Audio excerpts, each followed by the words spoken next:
Hello दोस्तों, स्वागत है आपका अपने चैनल एस क्लासेस में। आशा करता हूँ आप लोग अच्छे होंगे और अच्छे से अपनी तैयारी कर रहे होंगे। एसएससी जीडी 2025 की जो परीक्षा होने वाली है उसकी लगातार प्रीवियस ईयर के जो क्वेश्चन हैं हम लगातार अपने चैनल पर करा रहे हैं। अगर आपने वो वीडियोस ना देखी हो तो जाकर हमारे चैनल पर देख सकते हैं। तो शुरू करते हैं हम। एसएससी जीडी के 20 प्रश्न लेकर आए हैं। ये 20 प्रश्न जो होंगे वो सामान्य ज्ञान के होंगे। टोटल 20 प्रश्नों में से आप लोग कितने आंसर देते हैं कमेंट में आंसर आप लोग कमेंट बॉक्स में अपना आंसर दीजिएगा। चलिए देर ना करते हुए प्रश्नों की शुरुआत करते हैं। देखिए 2000 ये प्रीवियस ईयर के क्वेश्चन है। 2022 और 2000 जो 24 के प्रश्न हुए थे उनको लेकर आए हैं। तो प्रश्नों की शुरुआत करते हैं पहले प्रश्न से। और हाँ, आप लोग वीडियो देखते हैं लेकिन आप लोग लाइक नहीं करते हैं, तो एक एक लाइक करने में आपका कुछ नहीं जाता है। लाइक कर दे जिससे कि हमें और ज़्यादा मोटिवेशन मिले और अच्छी से अच्छी वीडियो आपको प्रोवाइड कराते रहे। चलिए शुरुआत करते हैं पहले प्रश्न से। देखिए पहला प्रश्न क्या आया था। जनरल नॉलेज जो और जनरल अवेयरनेस से संबंधित है। जनगणना 2011 के अनुसार भारत में किस राज्य में महिला साक्षरता दर सबसे कम है। आपको पता होना चाहिए जो 2011 की जनगणना है वो भारत की कौन सी जनगणना है। आपको पता होना चाहिए जनगणना की शुरुआत भारत में कब हुई थी। 1872 में हुई थी। किसके काल में? तो मेयो के काल में हुई थी। किसके काल में? मेयो के काल में। लेकिन ये जो थी वो नियमित जनगणना नहीं थी। तो 1881 जो सन था, 1881 में नियमित जनगणना जो थी, दशकीय जनगणना जिसे कहते हैं, अर्थात 10 साल से शुरुआत कब हुई थी? 1881 में रिपन के काल से शुरुआत हुई थी। कब हुई थी? रिपन के काल में। तो अगर जनगणना की शुरुआत पूछे तो 1872 में, और दशकीय जनगणना की शुरुआत या नियमित जनगणना की शुरुआत कब हुई थी? तो 1881 में हुई थी। और इस तरह से प्रत्येक 10 वर्ष पर जनगणना होती है और जनगणना के आंकड़े जो हैं वो जारी किए जाते हैं।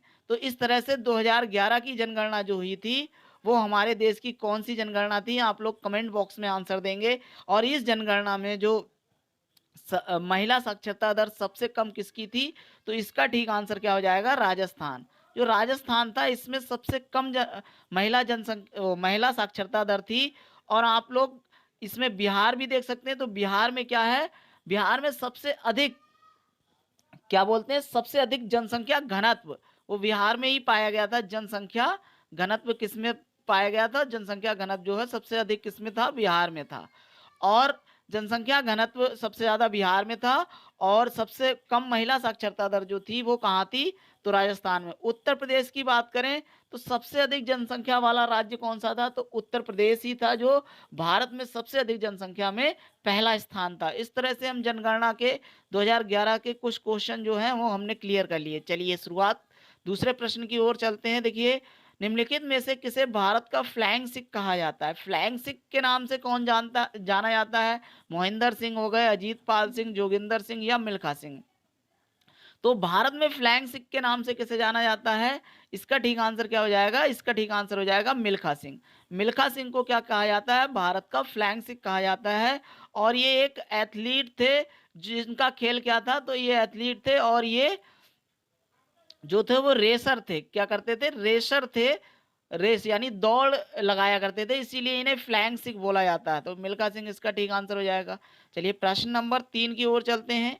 प्रश्न नंबर 3 देखिए, तीसरे में क्या पूछा? 1950-51 में जो सकल घरेलू उत्पाद में औद्योगिक क्षेत्र का योगदान लगभग कितने प्रतिशत था? अर्थात जो 1950-51 में सकल घरेलू उत्पाद था उसमें औद्योगिक क्षेत्र का योगदान बताना। क्या 11.8%, 15.2, 16.2 या 22.4 था? क्या ठीक आंसर हो जाएगा इसका? इसका ठीक आंसर हो जाएगा 11.8। और ये प्रश्न जो है कई परीक्षाओं में पूछा जा चुका है। आप लोग इसको बिल्कुल याद कर लेंगे। 11.8 प्रश्न, ऑप्शन नंबर 1 ठीक हो जाएगा। चलिए प्रश्न नंबर 4 की ओर चलते हैं। प्रश्न नंबर 4 में देखिए प्रश्न पूछा है, निम्नलिखित में से कौन हर्षवर्धन के दरबारी कवि और हर्षचरित के लेखक थे? हर्षवर्धन का दरबारी कवि भी थे वही, और उन्होंने कौन सी पुस्तक लिखी थी? तो हर्षचरित पुस्तक है ये उन्हीं ने लिखी थी। कौन थे? क्या बाणभट्ट थे, कालिदास, राजशेखर या आर्यभट्ट थे? इसका ठीक आंसर क्या हो जाएगा? जो हर्षवर्धन के दरबारी कवि थे वो बाणभट्ट थे, तो ऑप्शन नंबर 1 बिल्कुल ठीक हो जाएगा। और उन्हीं ने क्या लिखी थी? हर्षचरित लिखी थी। क्या लिखी थी? हर्षचरित। आपको पता होगा कालिदास, कालिदास की प्रमुख पुस्तकें क्या हैं? ये कालिदास की किताबें पूछी जाती हैं, अर्थात पुस्तकें पूछी जाती है। तो कौन सा? अभिज्ञान शकुंतलम हो गई, अभिज्ञान शकुंतलम हो गई। इसके अलावा कौन सी है? आप लोग कमेंट में आंसर दे सकते हैं। कालिदास की प्रमुख पुस्तकें। आर्यभट्ट कौन थे? तो ये महान खगोल शास्त्री और गणितज्ञ थे, जिन्होंने क्या आपको बहुत एक गणित से संबंधित एक पुस्तक का नाम बताएंगे जो आर्यभट्ट ने लिखी हो, तो आप लोग इसका भी कमेंट में आंसर देंगे। लेकिन इसका ठीक आंसर हमारा बाणभट्ट होगा, ऑप्शन नंबर ए ठीक हो जाएगा। चलिए प्रश्न नंबर 5 में चलते हैं। भारत के संविधान के अनुच्छेद 10(3) के तहत संसद के किसी भी सदन की बैठक का गठन करने के लिए आवश्यक गणपूर्ति सदन के सदस्यों की कुल संख्या का कितना होता है? 1/5 या 1/10वां, आधा, 1/3? क्या हो जाएगा इसका ठीक आंसर? 5 का ठीक आंसर हो जाएगा 1/10। ऑप्शन नंबर कौन सा? दूसरा वाला ठीक हो जाएगा। 1/10वां भाग जो होता है गणपूर्ति फोरम के लिए आवश्यक होता है। चलिए अगला प्रश्न, प्रश्न नंबर 6 देखिए। प्रत्येक 12 वर्ष बाद मनाया जाने वाला महामस्त का अभिषेक एक त्योहार है। किसका त्योहार है? महामस्तकाभिषेक एक त्योहार किसका है? बौद्धों का, सिखों का, हिंदू का या जैन का? ठीक आंसर क्या हो जाएगा हमारा? ये जो त्योहार है वो छठे का ठीक आंसर हमारा हो जाएगा जैनों का त्योहार है। किसका त्योहार है? जैनों का। तो ऑप्शन नंबर 4 बिल्कुल ठीक हो जाएगा। आपको पता होगा जनगणना 2011 में सबसे अधिक पढ़ी लिखी जो आबादी थी किस धर्म की थी? तो जैन धर्म के ही लोग जो थे वो सबसे अधिक ज्यादा पढ़े लिखे लोग थे प्रतिशत में। तो जैन धर्म इसका ठीक आंसर होगा, और इसका भी जैन धर्म बिल्कुल ठीक आंसर हो जाएगा। चलिए आगे चलते हैं प्रश्न नंबर 7 की ओर। प्रश्न नंबर 7 देखिए। कौशल भारत मिशन को किस मंत्रालय के प्रमुख कार्यक्रम के तहत लॉन्च किया था? किसने लॉन्च किया गया था? तो वाणिज्य एवं उद्योग मंत्रालय, श्रम एवं रोजगार मंत्रालय, कौशल विकास एवं उद्यमशीलता मंत्रालय, सूचना एवं प्रसारण मंत्रालय। तो 7 का ठीक आंसर क्या हो जाएगा हमारा? 7 का ठीक आंसर हो जाएगा कौशल विकास और उद्यमशीलता मंत्रालय। ऑप्शन नंबर 3 वाला बिल्कुल ठीक आंसर हो जाएगा। चलिए प्रश्न नंबर 8। प्रश्न नंबर 8 में देखिए क्या पूछा है। रुक्मणी देवी अरुणडेल किस नृत्य शैली के विभिन्न पुरस्कार जीते हैं? कौन सी नृत्य शैली से संबंधित है जिसमें उन्होंने पुरस्कार जीते हैं? क्या भरतनाट्यम होगा, कथकली, कथक या लावड़ी? ठीक आंसर क्या हो जाएगा? 8 का ठीक आंसर हो जाएगा पहला Bharatanatyam, option number A. Bharatanatyam कहाँ का है? तो भरतनाट्यम जो है वो तमिलनाडु का शास्त्रीय नृत्य है। कहाँ का है? तमिलनाडु। तो ऑप्शन नंबर 1 बिल्कुल ठीक हो जाएगा। कथकली कहाँ का है? केरल का है। कथक कहाँ? उत्तर भारत या उत्तर प्रदेश का। लावड़ी कहाँ का है? महाराष्ट्र का है। तो इस तरह से हम सभी प्रश्नों का, सभी विकल्पों का हमने फैक्ट देख लिए। आप लोगों को अगर वीडियो अच्छी लग रही हो तो वीडियो को लाइक कर दें। अगर आपने चैनल सब्सक्राइब ना किया हो तो चैनल को भी सब्सक्राइब कर दें, जिससे कि आने वाले समय में हमें अच्छे से अच्छे नोटिफिकेशन आपको दे सकें। तो चलिए अगले प्रश्न की ओर चलते हैं। प्रश्न नंबर 9 देखिए। भारतीय संविधान के किस अनुच्छेद में कहा गया है कि भारत अर्थात इंडिया जो है राज्यों का संघ होगा? राज्यों का संघ होगा किस अनुच्छेद में? अनुच्छेद 1, 2 या 11 या 10? किस अनुच्छेद में कहा गया है? 9 का ठीक आंसर हमारा हो जाएगा ऑप्शन नंबर 2 वाला। अनुच्छेद 1 में जो है वो भारत अर्थात इंडिया को राज्यों का संघ बताया गया है। तो ऑप्शन नंबर 2 बिल्कुल ठीक हो जाएगा। अगला प्रश्न, प्रश्न नंबर 10। 1866 में लंदन में ईस्ट इंडिया एसोसिएशन की स्थापना निम्नलिखित में से किसने की थी? क्या राजा राम मोहन राय ने की थी, सत्येंद्र नाथ टैगोर, सैयद अहमद खान या दादा भाई नौरोजी? किसने की थी? इसका ठीक आंसर हमारा हो जाएगा ऑप्शन नंबर कौन सा? दादा भाई नौरोजी वाला। ऑप्शन नंबर 4 बिल्कुल ठीक हो जाएगा। चलिए प्रश्न नंबर 11 पे चलते हैं। प्रश्न नंबर 11 में देखिए काफी पुराना प्रश्न है और इसको हम स्किप कर सकते हैं क्योंकि करंट अफेयर से संबंधित है। तो चलिए आगे चलते हैं प्रश्न नंबर 12 की ओर। भारत में हरित क्रांति का नेतृत्व किसने किया था? हरित क्रांति का नेतृत्व महात्मा गांधी ने, जवाहरलाल नेहरू ने, नॉर्मन बोरलाग ने या एम एस स्वामीनाथन ने?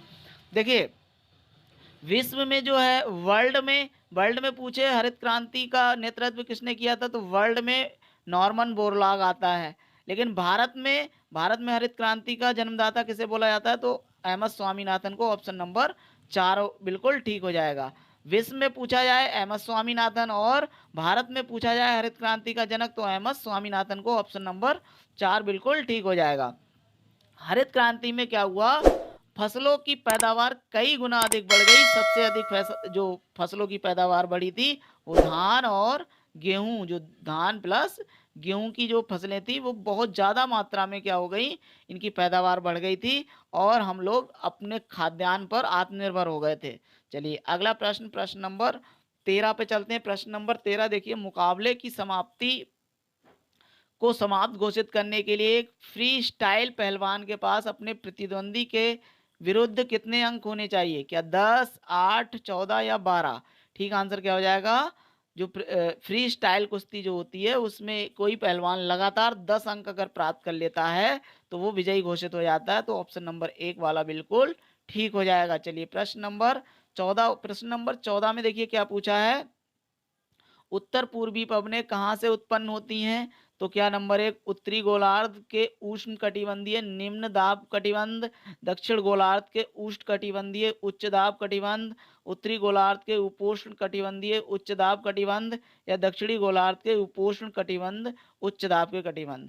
ठीक आंसर क्या हो जाएगा हमारा? 14 का ठीक आंसर हो जाएगा तीसरा वाला, उत्तरी गोलार्ध के उपोष्ण कटिबंधीय उच्च दाब कटिबंध पर उत्तर पूर्वी पवनें उत्पन्न होती हैं। चलिए अगले प्रश्न, प्रश्न नंबर 15। प्रश्न नंबर 15 देखिए, नाइट्रोजन का परमाणु द्रव्यमान कितना होता है? परमाणु द्रव्यमान के 18, 14, 12 या 16 होता है? 15 का ठीक आंसर क्या हो जाएगा हमारा? नाइट्रोजन का जो परमाणु द्रव्यमान होता है 4, नाइट्रोजन को N7 और 14 लिखा जाता है। जो ऊपर होता है 14 ये परमाणु द्रव्यमान होता है, 7 क्या होता है? परमाणु क्रमांक होता है। इसे कहते हैं परमाणु क्रमांक और ऊपर वाले को कहते हैं परमाणु द्रव्यमान। तो इस तरह से 14 जो होगा परमाणु क्रमांक होगा नाइट्रोजन का और परमाणु द्रव्यमान होगा और 7 क्या होगा? परमाणु क्रमांक होता है नाइट्रोजन का। चलिए अगले प्रश्न, प्रश्न नंबर 16। प्रश्न नंबर 16, असम का क्षत्रिय नृत्य किससे प्रेरित है? क्या शक्ति आंदोलन से, तंत्रवाद से, भक्ति आंदोलन से या सूफी आंदोलन से? 16 का ठीक आंसर क्या हो जाएगा? असम का जो क्षत्रिय नृत्य है, प्रश्न ऐसे ही पूछ जाता है कि जो क्षत्रिय नृत्य है वो किससे, कहाँ का नृत्य है? तो बोलेंगे असम का नृत्य। क्षत्रिय नृत्य कहाँ का है? असम का नृत्य बोलेंगे। और इसके बाद प्रश्न आता है कि किससे प्रेरित है? तो किससे प्रेरित है हमारा? सूफी आंदोलन होगा या भक्ति आंदोलन होगा? ठीक आंसर क्या हो जाएगा? 16 का ठीक आंसर हो जाएगा भक्ति आंदोलन, ऑप्शन नंबर 3 वाला बिल्कुल ठीक हो जाएगा। चलिए प्रश्न नंबर 17 की ओर चलते हैं। प्रश्न नंबर 17 में देखिए क्या पूछा है, माइक्रो फाइनेंस ऋण को किसी संपार्श्विक की आवश्यकता अधिकांशता होती है, हमेशा होती है, नहीं होती है? क्या आएगा ठीक आंसर? 17 का ठीक आंसर हो जाएगा नहीं होती है। तो ऑप्शन नंबर 4 बिल्कुल ठीक हो जाएगा। चलिए प्रश्न नंबर 18 देखिए, प्रश्न नंबर 18 में फिर से हमारा काफी पुराना करंट अफेयर का क्वेश्चन है तो इसको भी हम स्किप कर सकते हैं। चलिए अगला प्रश्न चलते हैं। प्रश्न नंबर 19, निम्नलिखित में से कौन सा जीवाणु संक्रमण का एक लक्षण है? जीवाणु संक्रमण से होने वाला कौन सा रोग है? क्या हृदय रोग है, फ्रैक्चर है, बुखार है या दिल का दौरा होगा? जीवाणु संक्रमण का एक लक्षण क्या है? तो हृदय रोग, फ्रैक्चर, बुखार या दिल का दौरा। 19 का ठीक आंसर हमारा क्या हो जाएगा? बुखार वाला, ऑप्शन नंबर 3 बिल्कुल ठीक हो जाएगा। लास्ट प्रश्न है हमारा, देखिए विषम का चयन करें। ये इधर संकेत क्या है? कृषि प्रक्रियाएं हैं, छिड़काव, खाना, बुआई, जोतना। ठीक आंसर क्या हो जाएगा? विषम का चयन करना है, यानी जो 4 में से एक अलग है उसका चयन करना है। 20 का ठीक आंसर क्या हो जाएगा? देखिए छिड़काव भी कृषि में किया जाता है, बुआई भी कृषि में की जाती है, जोतना भी कृषि में किया जाता है, लेकिन खाना कृषि में नहीं किया जाता है।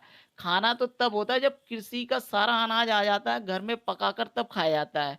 तो ये जो खाना है यही अलग होगा, विषम होगा। तो आंसर ठीक हो जाएगा दूसरा वाला, खाना।